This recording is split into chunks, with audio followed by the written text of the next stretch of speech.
Mr. Sorchan di dalam channel pengembangan kepribadian atau mentoring self improvement.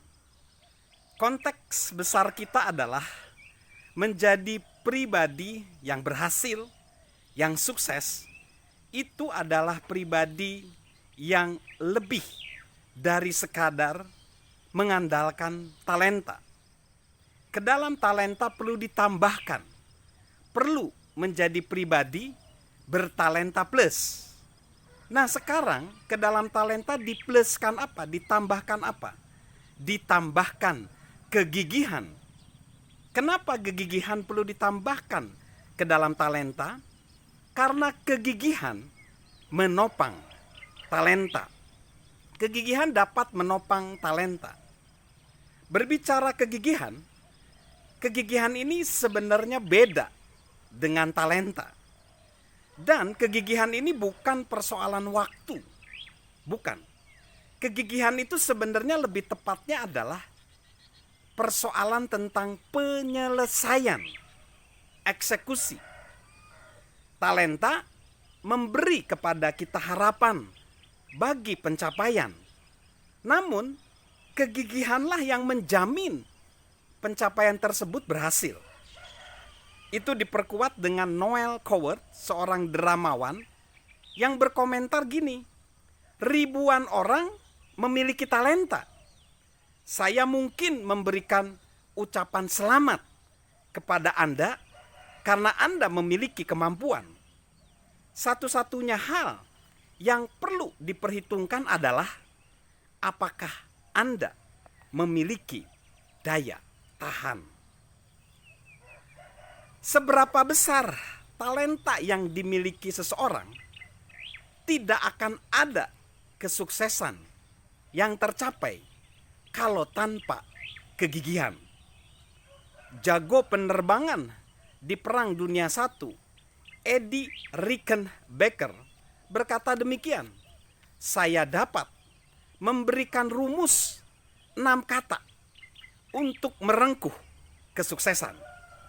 Renungkan semua dengan matang, lalu laksanakanlah. Banyak orang terlalu senang merenung matang-matang, tetapi hanya segelintir orang yang melaksanakannya. Jika kita ingin menjadi pribadi yang berhasil, pribadi yang bertalenta plus, kita harus memahami prinsip tentang kegigihan.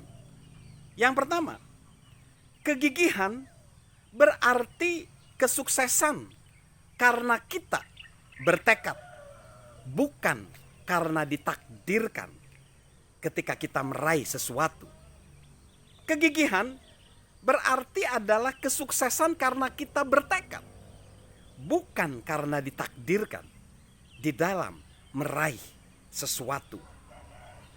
Vince Lombardi, coach dari Green Bay Packers, berujar seperti ini.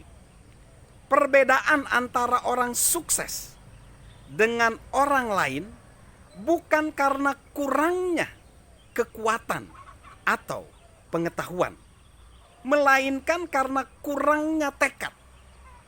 Orang berprestasi tidak suka berpuas diri dengan menunggu kesuksesan karena mereka berpikir layak meraih kesuksesan tersebut. Mereka terus maju dengan gigih karena mereka bertekad meraihnya. Kita dapat melihat kegigihan dalam diri orang-orang sukses di dalam setiap langkah kehidupan dan berapapun usianya. Contoh klasik yaitu Hannibal, panglima bangsa Kartago yang berperang dengan bangsa Romawi selama perang Punisia kedua, menyatakan, kami akan menemukan jalan atau kami akan membuat jalan sendiri. Ia mengobarkan, Hannibal mengobarkan sikap kegigihan saat memimpin pasukannya yang membawanya naik ke Gunung Alpen dan mengalahkan pasukan Romawi. Itu adalah orang di dalam sejarah. Dan orang yang sekarang pun sama. Misalnya Joseph Lanier, mantan chairman dan CEO dari West Point Pepperell Inn Corporation. Dia menyatakan begini, kami bertekad memenangkan pertempuran. Kami akan bertempur dengan mereka hingga neraka membeku. Kemudian, jika harus pun, jika neraka pun membeku, kami akan bertempur di atas es yang membeku tersebut. Tekad semacam itu membantu orang yang sedang menjalankan organisasi, perusahaan, entrepreneur, maupun orang yang mengejar profesinya. Contoh yang paling mengagumkan dari kegigihan adalah aktor bernama Tom Hanks. Tom Hanks adalah aktor yang terkenal.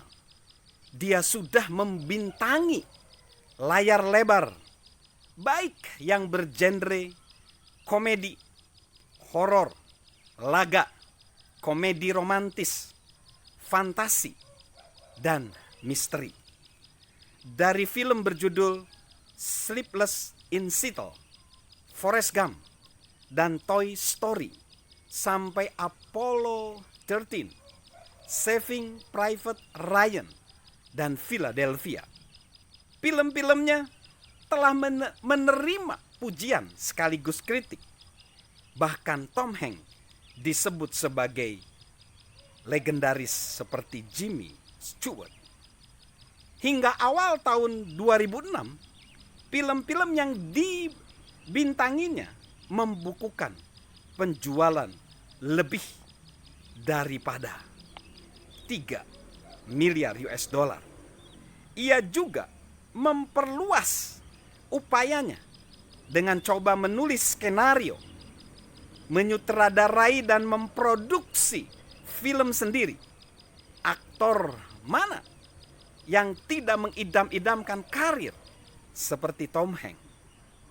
Tapi ingat, jika meninjau ke belakang, mungkin orang mengira Tom Hanks adalah sosok yang bertalenta tinggi dan ditakdirkan menjadi orang sukses. Itu tidak benar. Pada awal karirnya, dia tidak punya pekerjaan tetap. Dia mencoba peruntungan sebagai bintang iklan, tapi gagal. Ia mencoba peruntungan lagi mengikuti audisi untuk beberapa acara televisi, tapi kerap kali dia ditolak. Akhirnya, di tahun 1980, Hanks memperoleh pekerjaan mapan dalam acara komedi situasi berjudul Bosom Buddies. Acara ini ditayangkan selama 2 tahun. Namun Hanks hanya dibayar 5.000 US dollar per episode. Tetapi acara itu melejitkan nama Hanks dan ia berpeluang menjadi bintang tamu di acara televisi lainnya. Akhirnya, penampilan Hanks di sana membawanya pada kesuksesan perdananya, yaitu menjadi pemeran utama dalam film Splash. Apa yang membuat Hanks begitu berbeda? Kegigihannya. Ia tidak pernah membiarkan penolakan menghalangi kegigihannya dalam berkarir. Ia terus melangkah meskipun tidak mendapatkan peran apapun, meskipun tidak mendapatkan pekerjaan reguler, meskipun peran-peran yang ditawarkan kepada Hanks adalah peran yang kurang penting. Selama 10 tahun berkarir, Hanks konon berkata, "Saya sudah menghasilkan lebih dari 20 film dan 5 diantaranya film yang bagus." Kini Hanks telah membintangi hampir 50 film dan banyak diantaranya menjadi film box office. Ia memenangkan Piala Academy Award dan kini ia sekali membintangi film honornya 25 juta US dollar. Kesuksesannya tidak bergantung pada takdir, melainkan pada tekadnya. So, Salam melakukan dan gigih berjuang karena itu menopang talenta kita. Dan tentunya salam sehat dari saya, Mr. Sorjan.